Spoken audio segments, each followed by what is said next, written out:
जी बिस्मिल्लाहिर्रहमानिर्रहीम। सहारा बनो में मैं हूँ खान अली। तो यह तुसी फैमिली देख रहे हो, ए दो बच्चियाँ, ए मेरा एक भाई है। ये भाई की दास्तान है वे कि अज तो 5 साल पहला ए मेरा भाई मियाँ चन्नू तो मजदूरी के सिलसिले से लाहौर शहर आया।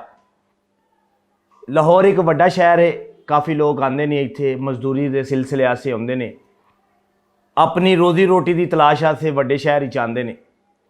ये मेरा जोड़ा भाई है, ये मियाँ चन्नू तो चल के लाहौर शहर आया मजदूरी के सिलसिले से। इस मेरे भाई नूं इत्थे मजदूरी तो ना लभी, इस भाई ने अपनी लत्त भी कटवा ली, इस मेरे भाई ने अपनी अख भी ज़ाया करवा ली। ए देख सकते हो, अख भी ज़ाया हो गई मेरे इस भाई की। इस भाईजान ने सानू फ़ोन किया। ये भाईजान इस टाइम लाहौर है, तो ये लाहौर किराए के मकान च रहिंदा है मेरा भाई। तो अगली जिहड़ी गल है, अगली दास्तान ये भाईजान की जो भी गलबात है असी तुहाडे सामने रखने आ। जी अस्सलाम वालेकुम। वालेकुम सलाम जी, की नाम है अपना? ज़ाहिद हुसैन। ज़ाहिद हुसैन। ज़ाहिद हुसैन साहब, तुहानू काहदी ऐसी मजबूरी पै गई कि जेड़ा तुसी कैमरे दे अगे आ गए? सर मैं इस टाइम बिल्कुल रोज़गार ख़त्म मेरा होया खड़ोता है। मेरे को जो क्या है, मैं लत्त कटा ली, अख खत्म हो गई मेरी हैगी। मैं बहुत मजबूर हो के सामने कैमरे से आया इस टाइम। मजबूरी ये है, घर च आटा नहीं दाना, को रोज़ाना परेशानी उठाना पैंदा। कोई कारोबार नहीं मेरा है समय का। तो कारोबार होएगा मैं आप कर सकता। मैं अपना हाजिर रख सकते हर चीज़ करके खुदा ना कुछ करके मैं कहना बैठ मेरे को मजबूर है। मैं खुदा नू हाजिर नाज़र जान की कह, मैं इन्ना को मजबूर हाँ, अपने खाने खान की मजबूरी हुई खलोती मेरी। खाने खान दी। किन्ने बच्चे ने तुहाडे? मेरे 4 बेटे, एक बेटा वा, 4 बेटियां, एक बेटा मेरा है वा। 4 बेटियां ने? हाँ जी, 2 बड़ियां, एक छोटियां। मसलन वो शादी के काबिल ने? हाँ जी, शादी करने काबिल है बस। शादी के काबिल हो गई ने? हाँ, एक दी मंगनी की थी, एक दी वैसे करने वाली हुई थी। मैं शादी के काबिल में खड़ोई बेटी मेरी, शादी के काबिल हुई ने। 2 है बच्चियां ने तुहाडी? 2 है बच्चियां में, तो 2 बड़ियां। बेटा मेरा है वा 14-15 साल का। मैं मजबूरी ना अपने काम से पाया ना, कमाने वाला काम करता, लोहे का बेचारा जाके करके आंदा, 400-500 लिया के रोटी बच्चों की पूरी खाता पे, पूरी पे करदा। कार दा सर्किट वो बच्चा चला रहा? बच्चा चला रहा मेरा इस टाइम। बच्चा चला रहा, सही हो गया। हुण तुहानू मेन जिहड़ा परेशानी है, असी हुण अपने शहर तो चल के लाहौर शहर आए हैं, तुहाडे आस्ते आए हैं चल के। हुण तुहानू मेन की मसला आ रहा है, की तुहानू चाहिदा है?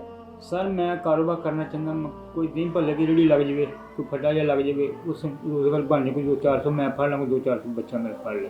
2-400 तुसी उत्थों फड़ लवोगे? हाँ मसलन दही भल्लियां दा काम तुसी कर लो? हाँ, दही भल्ले का काम कर सकता, अपने बच्चियां दी तुसी कफालत फिर कर सकते हो? बिल्कुल सर कर सकता। ठीक हो गया। ज़ाहिद हुसैन साहब, असी तुहाडी वीडियो बना रहे हैं, ठीक सर। तुहाडे किसी खानदान नू कोई इतराज़ से नहीं? नहीं सर, कोई इतराज़ नहीं किसी का।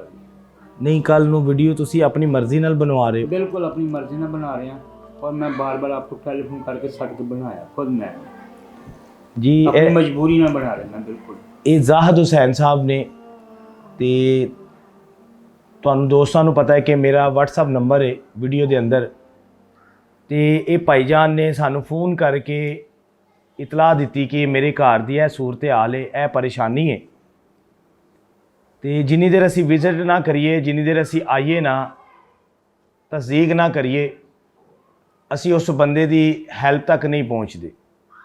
क्योंकि पहला तस्दीक होंदी है सहारा बनो चैनल ते कि वाकई यह बंदा हकदार है। जिहड़ा मेरा भाई दोस्त वीर मेरे नाल जुड़िया है, मैनू मेरे नाल तावन करता है कि ਉਹਦੇ पैसे ज़ाया ना जान।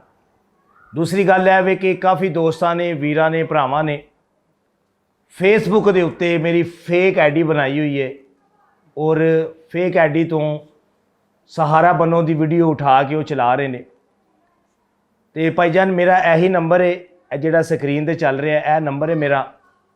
और मेरी आवाज़ सुन के या वीडियो कॉल करके किसी की भी तुसी हैल्प करनी होवे, पहला मैनू लाजमन देखो, फिर तुसी अगले बंदे की मदद करनी है। पहला ऐसे शक्ल नूं वेख के, क्योंकि काफ़ी लोग ये काम कर रहे हैं, सहारा बनो की वीडियो उठा के तो वीडियो लगा रहे हैं और अपना नंबर शो कर रहे हैं।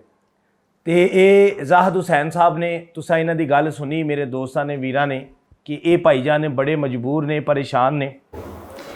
ਇਹ ਮੇਰੇ ਜ਼ਾਹਦ ਜਿਹੜੇ ਹੁਸੈਨ ਭਾਈ ਸਾਹਿਬ ਨੇ, ਦੇਖੋ ਇਹਨਾਂ ਦੀ ਲੱਤ ਵੀ ਕੱਟੀ ਪਈ ਏ, ਇਹਨਾਂ ਦੀ ਅੱਖ ਵੀ ਜ਼ਾਇਆ ਹੋ ਗਈ ਏ, ਤੇ ਇਹ ਮੇਰੇ ਭਾਈਜਾਨ ਫਿਰ ਵੀ ਹਿੰਮਤ ਨਹੀਂ ਹਾਰ ਰਹੇ। ਇਹਨਾਂ ਨੇ ਕਿਹਾ ਕਿ ਮੈਂ ਫਿਰ ਵੀ ਆਪਣੇ ਬੱਚਿਆਂ ਵਾਸਤੇ, ਆਪਣੀ ਫੈਮਿਲੀ ਦੀ ਕਫਾਲਤ ਕਰਨੀ ਹੈ। ਤੇ ਜ਼ਾਹਦ ਹੁਸੈਨ ਸਾਹਿਬ तुसा कोई अपील करनी है? ए मेरे दोस्त साथी वेख रहे ने। बिल्कुल करनी सर जी, मैं बिल्कुल गरीब आदमी है, मैं मजबूर है सर। मेरे बच्चे छोटी छोटी है, मैं मजबूर इन्हें को हद तो ज़्यादा है। मेरे रोटी पानी करने वास्ते मिजाज बहुत अच्छी है, मैं इन्हें को गरीब आदमी है, हद तो ज़्यादा है। गरीब आदमी दोस्तों, ए बंदा जिहड़ा है ज़ाहद हुसैन साहब, ਜਦੋਂ ਇਹਦੇ ਅਸੀਂ ਘਰ ਆਏ ਹਾਂ, ਘਰ ਦੀ ਕੰਡੀਸ਼ਨ ਇੰਜ ਦੀ ਹੈ ਕਿ ਘਰ ਵਿੱਚ ਕੋਈ ਐਸਾ ਸਮਾਨ ਨਹੀਂ ਹੈ ਮੇਰੇ ਭਾਈ ਕੋਲ, ਤੇ ਸਿਰਫ ਆਪਣੀ ਬੱਚੀਆਂ ਵਾਸਤੇ ਹੱਥ ਜੋੜ ਰਿਹਾ ਹੈ ਬੰਦਾ ਕਿ ਮੈਂ ਰੋਜ਼ਗਾਰ ਕਰਾਂ, ਕੱਲ ਨੂੰ ਮੈਂ ਆਪਣੀ ਬੱਚੀਆਂ ਆਪਣੇ ਦਰਵਾਜ਼ੇ ਤੋਂ ਉਠਾ ਸਕਾਂ। अपने दरवाजे में उठा के अपने आप सुख कर लूँ, अपने घर च आके वसन सोने लगे। मैं इन्ना को मजबूर हद तो ज़्यादा होया अपने मसला। मैं अपने धियां मेरी कुड़ियाँ चिल्ड्रन, मेरे बच्चे छोटे छोटे है, मजबूर मैं इन्ना हद तो ज़्यादा होया कोई। मैं कहना मैं रेडी कोई चीज़ लगा के अपना कारोबार कर लूँगा, इन्ना को मजबूर हाँ। हद रोटी खाते मजबूरी किस टाइम नहीं पकदी, किस टाइम नहीं पकदी है, किसी टाइम पकदी है, किसी टाइम नहीं पकदी है। दोस्तों, किसी दी मजबूरी नूं वेख के ते मैं ही कहांगा, अगर कोई शख्स तुहानूं अपने इर्द गिर्द विच कोई मजबूर शख्स नज़र आंदा है तो उसकी मदद जरूर करिया करो, जिन्हों अल्लाह पाक ने अपनी रहमतां दे नाल नवाज़िया होवे। क्योंकि मैं फैमिलियां दे कोल आना वा, मैनूं पता चलदा है कि ये लोग किड्डे को मजबूर ने, किड्डे को परेशान ने। तो इंशाअल्लाह ज़ाहद हुसैन भाई साहब, मैं तुहाडे नाल वादा करके जाना वा, इंशाअल्लाह मैं जदों भी यह वीडियो अपलोड करांगा, मैनूं उम्मीद है अल्लाह दे घर विच, मैनूं अल्लाह सोने दे घर विच उम्मीद है कोई भी शख्स आके जिहड़ा तुसी दही भल्लियां दा कारोबार करना चाहते हो, इंशाअल्लाह कोई ना अल्लाह दा बंदा आएगा, तुहानूं दही भल्लियां दा कारोबार लगा देगा। वो दही भल्लियां दा कारोबार किन्ने दा शुरू हो जाएगा?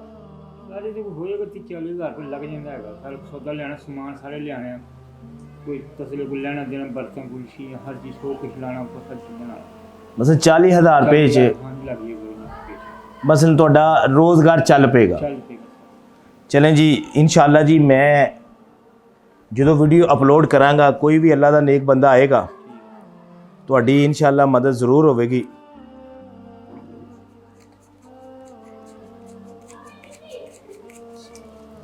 ए पैसे गिनो किन्ने जी?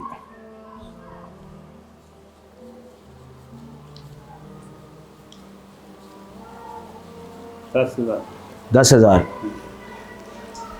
जिस भी अल्लाह के बंदे ने तुहाडे हथे भेजे ने, उन्होंने से दुआ करिया जी, ठीक है।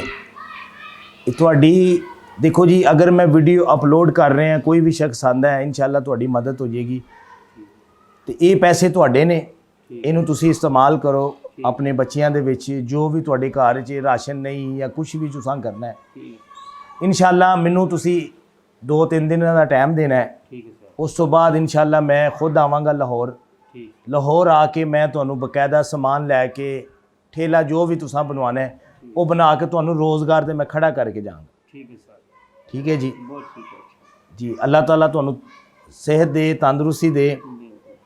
ठीक है, मैं ये चीज़ां देख के खुद ज़रा परेशान हो गया, तुहाडी बच्चियां नूं देख के, क्योंकि तुहाडी बच्ची रोन भी लगी सी।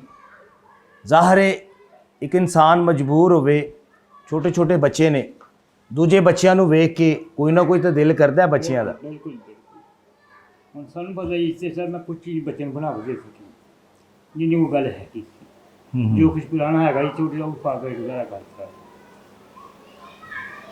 जी दोस्तों, ये मेरे भाईजान ने ज़ाहद हुसैन साहब, तुसां गल सुनी, अजे विच पाओ तुसीं इन्हां दी गल सुनी। लाहौर शहर है, केड़ा मुहल्ला है? वाड़ा स्टार टाउन गुजरांवाला। वाड़ा स्टार टाउन गुजरां दा। ते ये भाईजान ने लाहौर शहर दे विच किराए ते मकान ते रहिंदे ने। ते बच्चा इन्हां दा 15 साल दा जिहड़ा ਮਜ਼ਦੂਰੀ ਤੇ ਜਾਂਦਾ ਹੈ ਔਰ ਆਪਣੇ ਘਰ ਦੇ ਵਿੱਚ ਜੋ ਵੀ ਉਹਨੂੰ ਮਿਲਦਾ ਹੈ ਉਹ ਘਰ ਵਿੱਚ ਲੈ ਕੇ ਆਉਂਦਾ ਹੈ। 4 ਭੈਣਾਂ ਦੀ ਕਫਾਲਤ ਕਰ ਰਿਹਾ ਹੈ, ਇੱਕ ਵਾਲਦ ਦੀ ਕਰ ਰਿਹਾ ਹੈ ਔਰ ਇੱਕ ਵਾਲਦਾ ਦੀ ਕਰ ਰਿਹਾ ਹੈ। 14 ਤੋਂ 15 ਸਾਲ ਦਾ ਬੱਚਾ ਹੈ। ਤੇ ਇਸ ਭਾਈਜਾਨ ਨੇ ਹਿੰਮਤ ਕੀਤੀ ਹੈ, ਸਾਨੂੰ ਕਾਲ ਕਰਕੇ ਸਾਨੂੰ ਗੱਖੜ ਮੰਡੀ ਤੋਂ ਲਾਹੌਰ ਬੁਲਾਇਆ, ਸਿਰਫ ਆਪਣੀ ਰੋਜ਼ਗਾਰ ਵਾਸਤੇ। ਜਿਸ ਤਰ੍ਹਾਂ ਕਿ ਕਹਿਣਾ ਵਾ ਕਿ ਮੇਰਾ ਰੋਜ਼ਗਾਰ ਦਾ ਮਿਸ਼ਨ ਹੈ, ਜਿਸ ਤਰ੍ਹਾਂ ਮੈਂ ਹਰ ਵੀਡੀਓ 'ਚ ਕਹਿ ਰਿਹਾ ਕਿ ਮੇਰਾ ਰੋਜ਼ਗਾਰ ਦਾ ਮਿਸ਼ਨ ਹੈ ਕਿ ਹਰ ਬੰਦਾ ਆਪਣੇ ਰੋਜ਼ਗਾਰ ਤੇ ਖੜਾ ਹੋ ਕੇ ਆਪਣੀ ਰੋਜ਼ੀ ਕਰੇ, ਮਜ਼ਦੂਰੀ ਕਰ ਸਕੇ। ਤੇ ਇਸ ਮੇਰੇ ਭਾਈਜਾਨ ਦੀ ਮਦਦ ਜ਼ਰੂਰ ਕਰਿਆ ਜੇ, ਉਹ ਵੀ ਅੱਲਾ ਸੋਹਣੇ ਦੀ ਰਜ਼ਾ ਸੇ। ਪਾਕਿस्तान जिंदाबाद।